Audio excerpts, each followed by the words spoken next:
Hey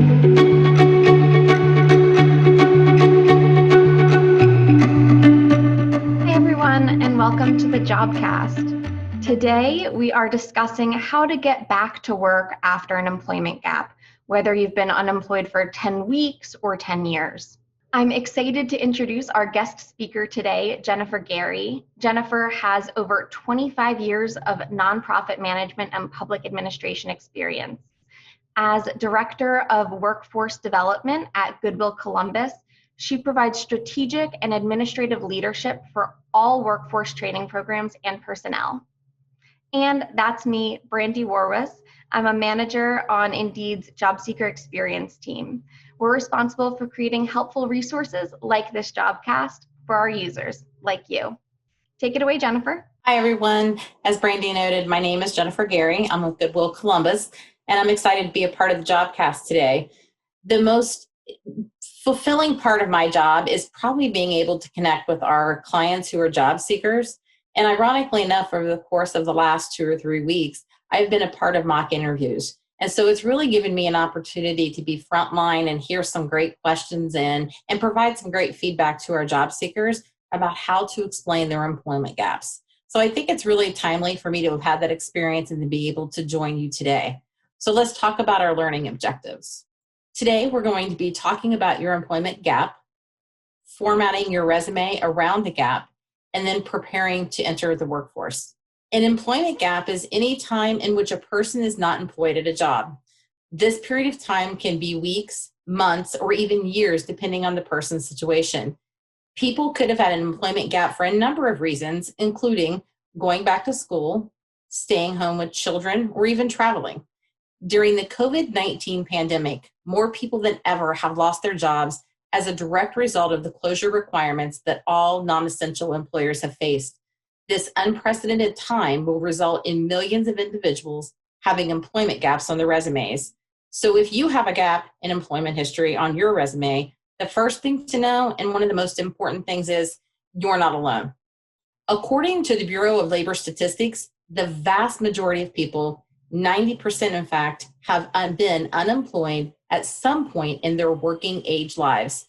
Unemployment gaps in short-term jobs are common among working age people, and sometimes just an explanation laced in humility can serve you quite well.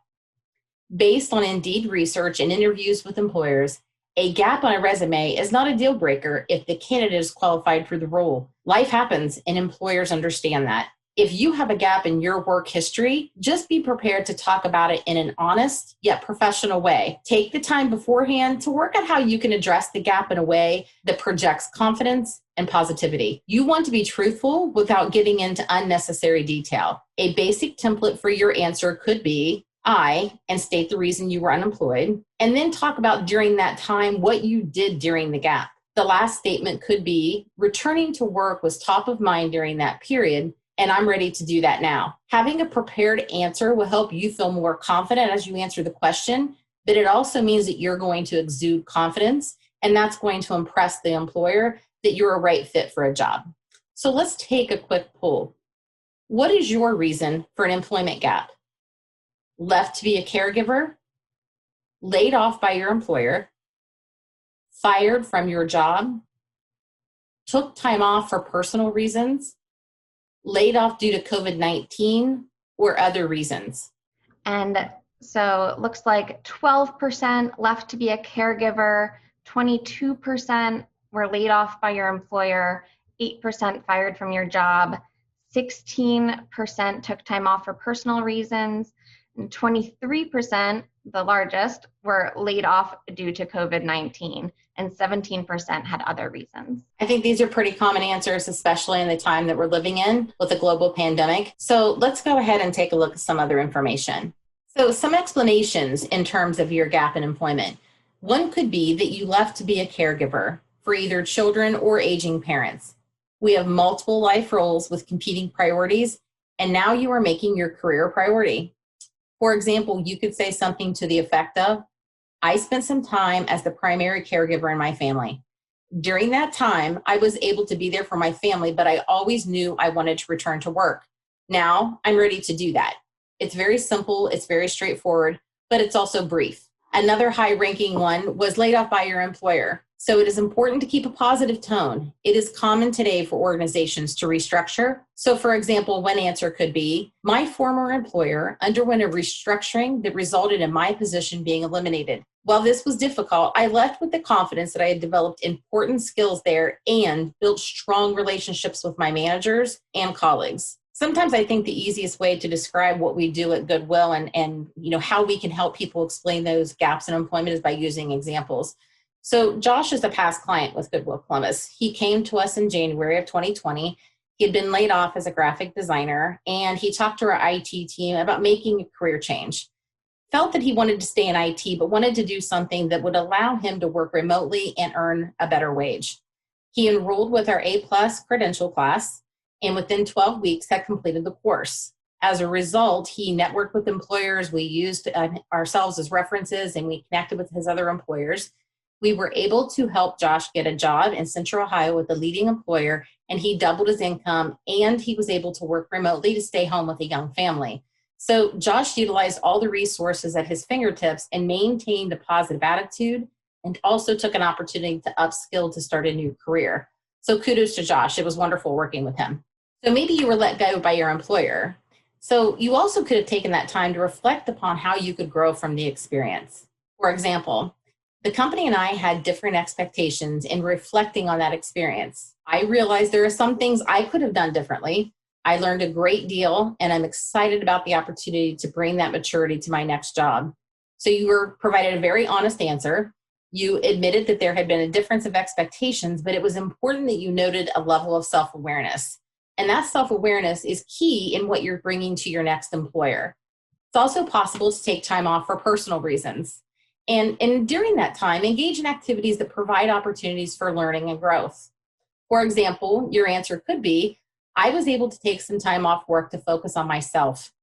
It was a time that prepared me to take on new challenges, and I'm incredibly excited about the opportunities that lie ahead, such as this position. So you're exuding enthusiasm for the position that's open, and you're not providing too much detail. However, there are many reasons for taking time off. You could have taken time to travel, to care for family members, to remodel a home. But the important thing is to be concise in your answer, excited about the next opportunity, but also to share only the information you're comfortable with. Laid off to COVID-19, that's very common right now. It was one of the highest scores on the poll. So it's important to communicate resilience and determination to move forward. For example, my employer underwent a downsizing due to the impact of the coronavirus pandemic that resulted in my position being eliminated.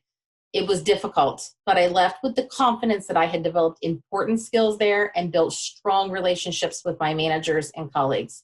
Due to the unprecedented times that we live in, this is a very common conversation thread during interviews.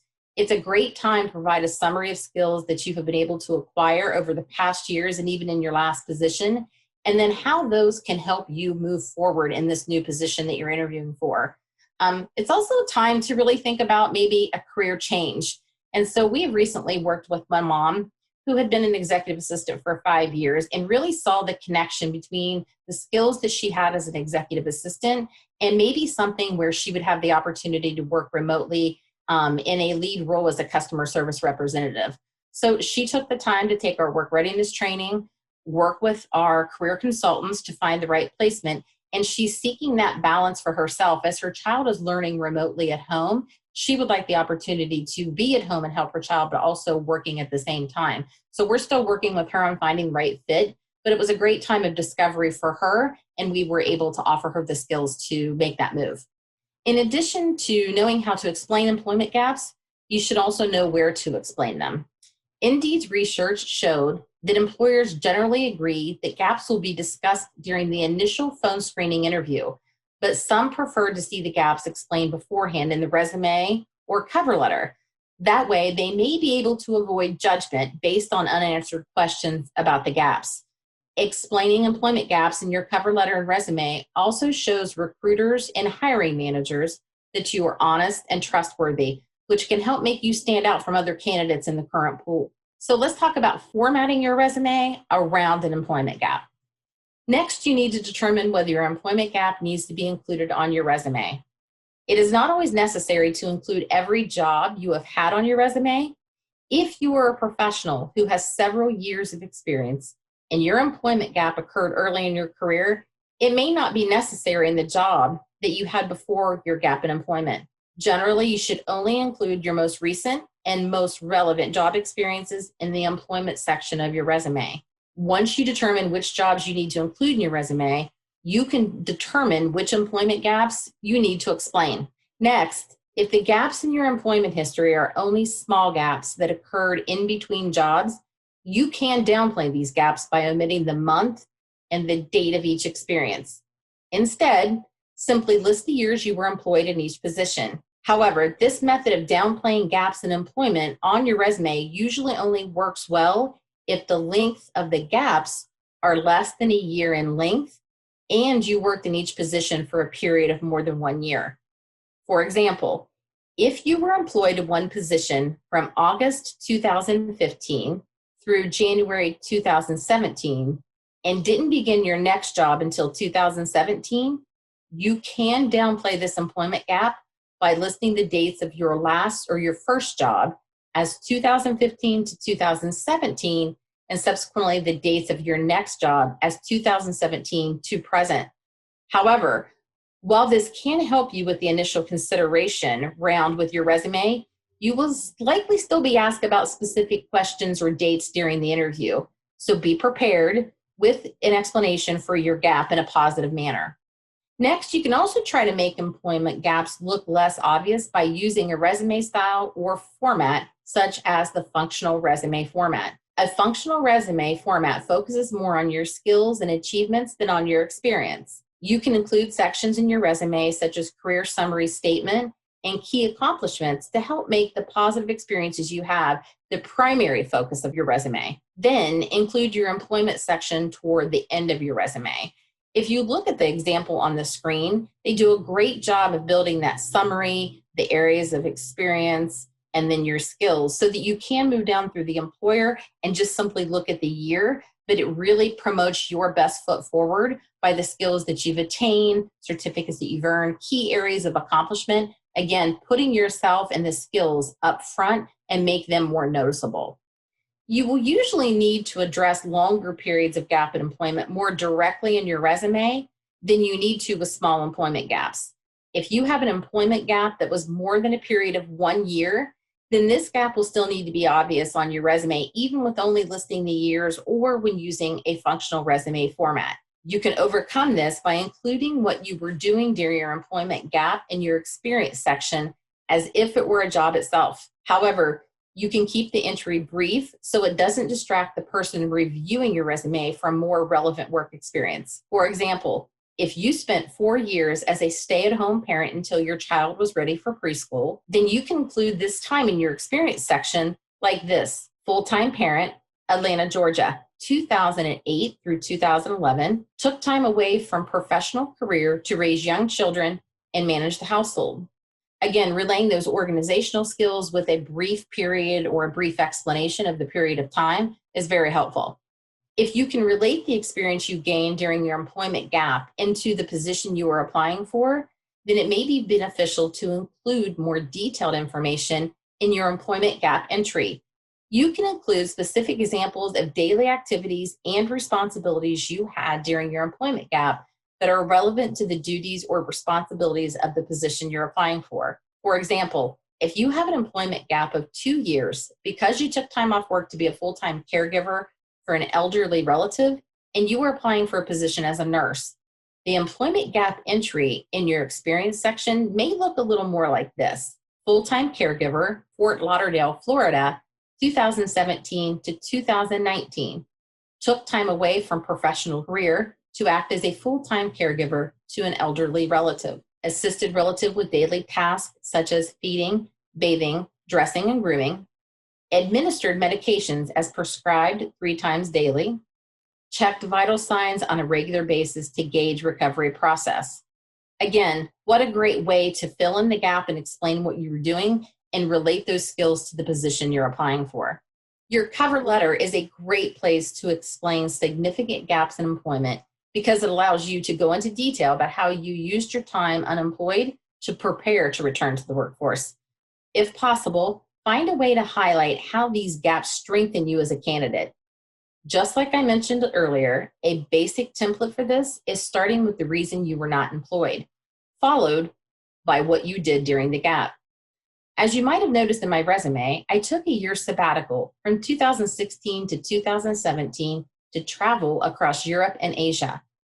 This experience strengthened my understanding of the market and its needs, and I'd love the opportunity to share those insights with you. I look forward to learning more about the position and your organization's vision for this role. Thank you for your time and consideration. Again, what a great example to provide insight into how and why the gap occurred, but also as a great conversation starter. So when the interview occurs, they're going to ask questions and you're going to have an answer prepared. Again, it's confidence and positivity. And once you get to the interview, employers are likely going to touch upon your gap if it is noticeable. Again, you want to follow some general rules. Be truthful, but brief. Explain why you're unemployed. Explain what you did during the gap. Stay optimistic about your return to work. Once you've addressed the gap and explained what you did during that time, steer the conversation back to your desire and the ability to do the job you're applying for.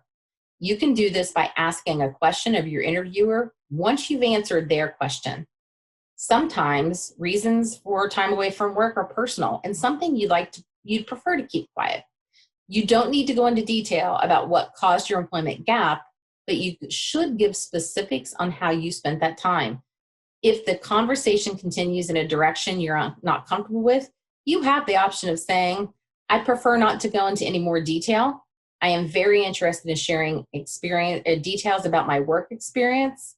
However, from there, you can either supply another anecdote from your work experience that makes you qualified for the position or ask another type of question.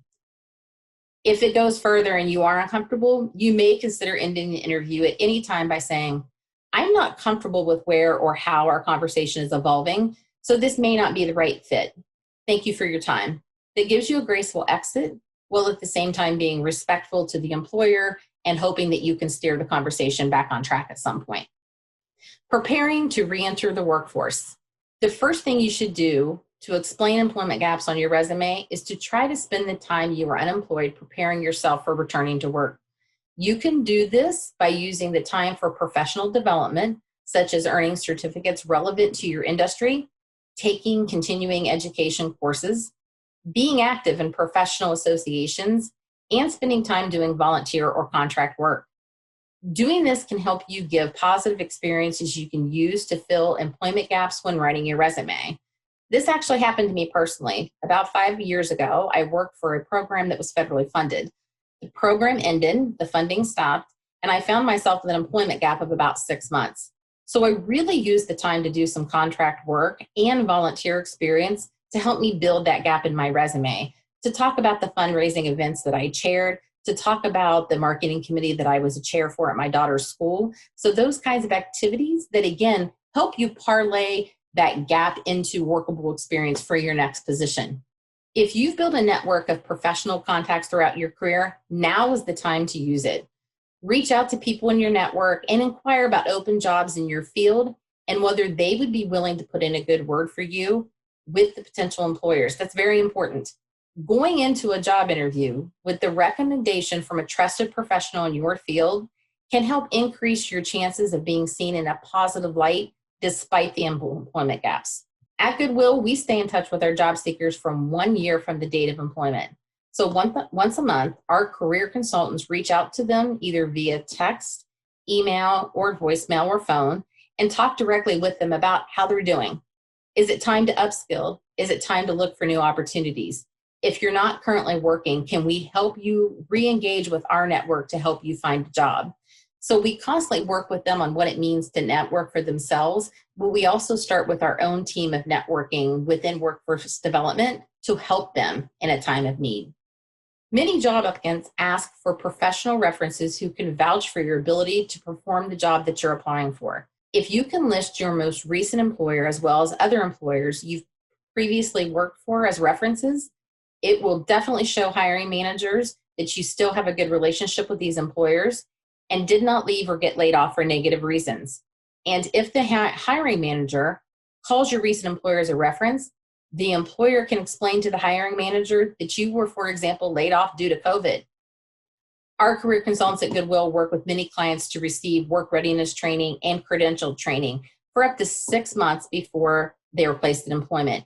We find it very, very fulfilling and important that we act as a character reference for them. So as they're starting their career, either in their first job or their next best job, we are acting as a character reference with our network of folks, vouching for them and helping them get that first opportunity to interview for a position.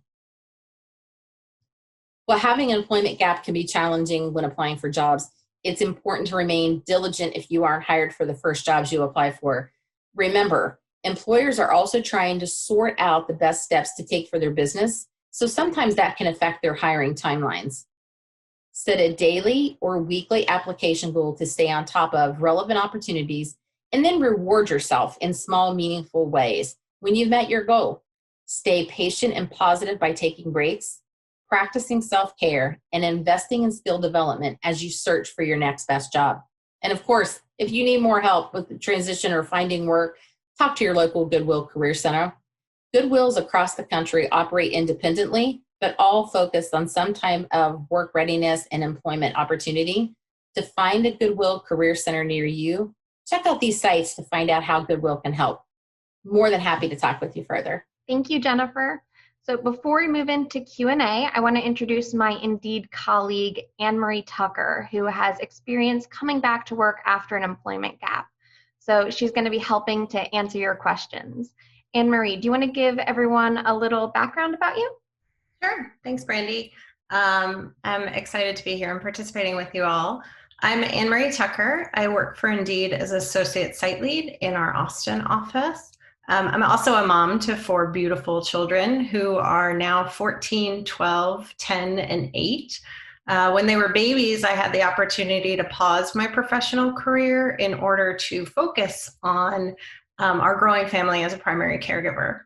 Fast forward to a couple of years ago, and I found myself ready to return to work, only now I had an 8-year gap on my resume. And so, as was just discussed, I had a lot of these questions and self-doubts. I didn't know how to address the gap on my resume. I didn't know how to value myself. And probably more importantly, there were things that I had questions about, such as, I really craved the flexibility that I had received and that would let me balance the needs of my family. But I was super hesitant to ask about those policies because I didn't want to seem less dedicated or less competent than other candidates. And so admittedly, my journey was pretty challenging, but I'm really proud of where I am today, and I'm excited to share the insights of my experience with all of you. Thanks, Anne-Marie. So now let's look at some of the top questions that came in.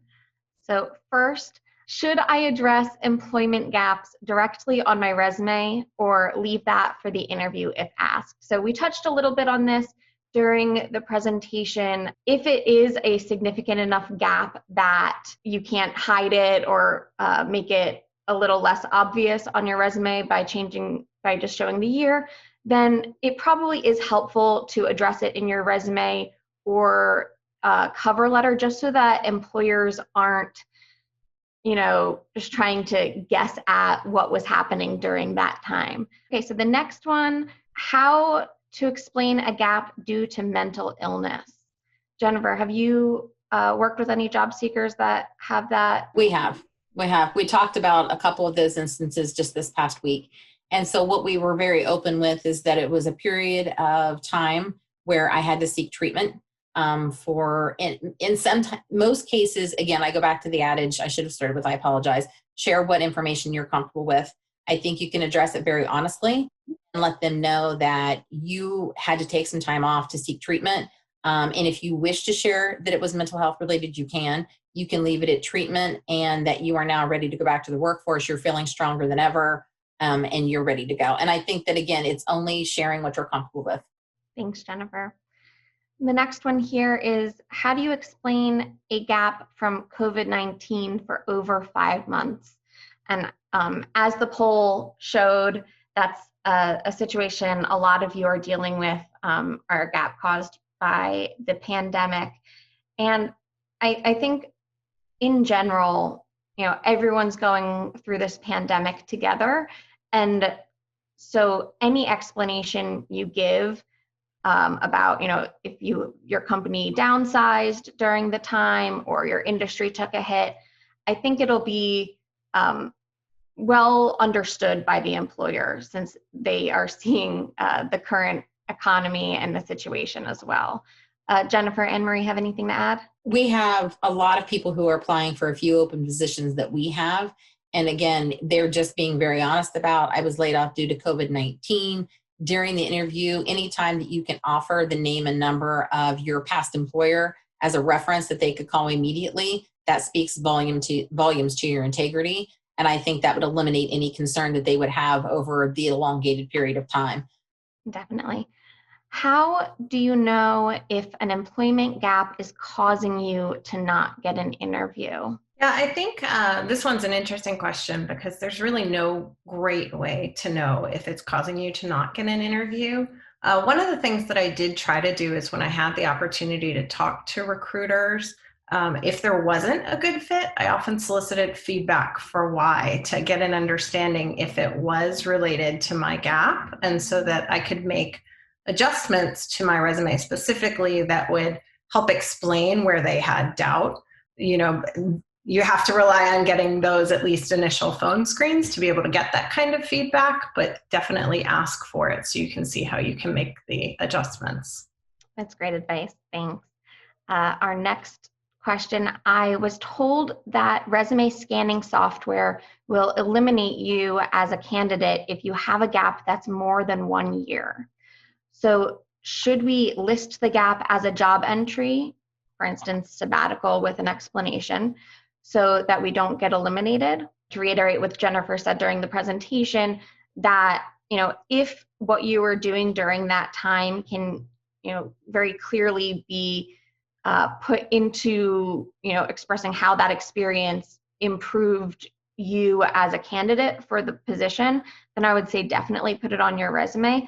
I'm not familiar with the fact that technology would, weed you out if you have a gap of more than 1 year. I think that might not be true just because people don't always include every job on their resume. But Jenifer, have you experienced anything like that? I haven't. We work with a lot of big employers in Central Ohio, and to date, we've never been told by anybody that there would be something like that would occur. So I agree that if it's work, if it's relevant skills to positions you're applying for, then I would enter those. If it's not, then I think I would mention it in the cover letter, but I don't know of any software that excludes you for that. Good to know. So next question here. I am being told I'm overqualified, but I need a job and realize I'm seeking a lower role. How do I mitigate their concern? Any suggestions, Jenifer? I have a good friend who's going through this situation right now, and so my advice to her has been this. Sometimes we are seeking life change, and that can be for a better balance between personal and professional. And I think you're honest with people in saying, it may appear that I'm overqualified. I'm looking for a new challenge. I'm starting over in maybe a different path. And I realize that there's going to be a learning time period where I need to learn and grow in the position. That's the reason I'm seeking something lesser of a role and hoping that we can work together to make that happen. I wanted to add to that because I encountered this as well upon returning.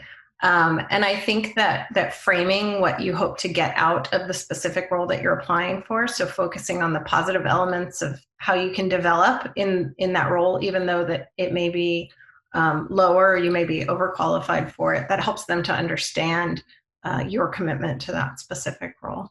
So the next one here, how do you explain a combo gap? So due to layoff, sabbatical, and COVID-19. So likely, they were either laid off or took a sabbatical, and then COVID-19 hit and made it a lot harder to get back to work, either in that role or in a new role. And again, I think that's something that's unfortunately pretty common right now.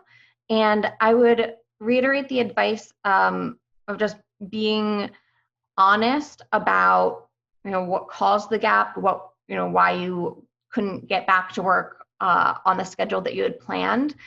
But making sure that you make it clear that you've filled the gap and that you're ready to get back out there. Another question, how to explain a family leave gap of 5 years? Anne-Marie, do you want to take that? Sure. Yeah, I think that Jenifer gave some really good advice in the earlier presentation, and I actually applied a combination of those types of things, particularly if your family leave was related to younger children. As Jenifer said, identify the things that you were doing that were valuable in that time.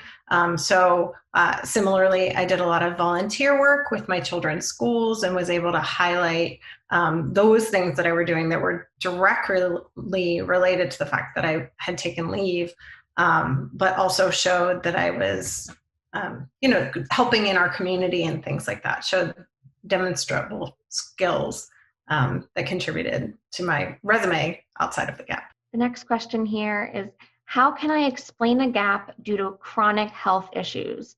I don't want to scare a new employer out of hiring me due to my health. That's a good question. Jenifer, have you dealt with that situation? We have. We've had actually applicants who have come in with chronic health conditions, and they've been very upfront about the condition. They've talked through some of the reasons why they would have had that gap, explaining to some degree some of the medical procedures that would have caused them. Again, nothing in too great of detail, but just helping them to understand what you had went through with treatment. And then I think the other thing is just, as Anne-Marie had mentioned earlier, really, putting your best foot forward and explaining how you are ready to go back to work. And, just that you are ready, willing, you feel that you have received treatment and you're on the road to recovery. And also, you might even mention that your doctor has suggested that this is a great way to further your recovery, is get back to work to help with self-confidence and keep your emotions in a positive state. Great tip. Why are gaps bad in the first place? That's a great question. And, I want to be clear that gaps aren't bad as a whole. It's more just about being able to prove to employers that your skills didn't get stale during that time, that you were keeping up with best practices in your industry, and that you are prepared to go back to work because, after a period of time, you might be in a different mindset than you would be if you were going to the office or working from home on a regular basis. Anything to add, Anne-Marie, Jenifer, about your experience, with gaps yourself and, how that you could position that as a positive? My gap was rather short 5 years ago, so I don't feel that there was a long enough time to where I was probably overlooked for something, but the question did come up in every interview. So again, I was brief, I was honest and to the point. From an employer's perspective, when I'm reviewing resumes, gaps don't necessarily scare me off from an applicant. I feel that I want to talk more to them because the skill set before or after the gap is consistent and it really matches the job qualifications that I'm looking for. I want to have that conversation, at least a phone screen, to ask them the question and have them walk me through their employment history, and hopefully they address the gap. Great. So many layoffs, applying several places, and they don't hire you for fear of salary. How should you deal when salary is lower than your experience? So I take it basically, trying to get back into working, and you have to take a pay cut, which is probably something a lot of people are dealing with, especially during the pandemic right now. Jenifer, do you have any thoughts? I always ask the question in a phone screen, what's your salary range, so that we can have a conversation about what is realistic. And then I think in that conversation, walk through with them their expectations, what we're able to offer, and see where you can meet in the middle. I think if you're honest with an applicant up front, again, I think if they say it's lower than I was taking before or received before in a salary, but I'm okay with that, and we have that conversation, then again, it doesn't scare me away from an applicant, and I think that it's a good conversation to have up front. Thanks. And then I'll take one more question that we got via email. If during an employment gap you undertook some sporadic freelance work, is it better to put that on your resume rather than having a gap? And my take on this is absolutely, especially if the freelance work was in your desired field.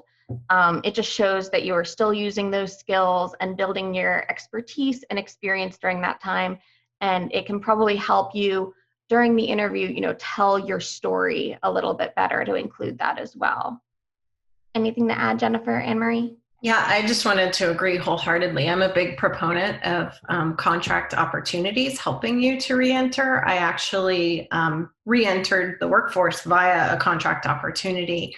And so I think that demonstrating those skills and showing that you were working and committed and contributing helps to mitigate a lot of the risk and concerns that people have with gaps. So I think you should absolutely include them, particularly where the skills are relevant to the job you're seeking. I absolutely agree with both of you. It's a great point that, it shows a very dedicated candidate to pursuing, their interest in keeping their skills sharp. Yeah, and just to build on that, actually, I would encourage people, if your industry is one where you can do that sort of freelance work in the meantime, whether it's during your gap, if you have the ability to spend time towards that, continue doing that work, even if it is just on a short-term or contract basis, or if it's volunteering, just being able to continue some element of that work will benefit you when you get back into the workforce. So that's all the time we have for Q&A today, but thank you for all of those great questions. If you found this Jobcast to be helpful, check out our other Jobcasts, and that's at go.indeed.com/jobcast. For the latest information from Indeed, follow us on social media. A huge thanks to Jenifer and Anne-Marie for sharing their wisdom today. And thanks for watching. And don't forget to like, subscribe, and comment below.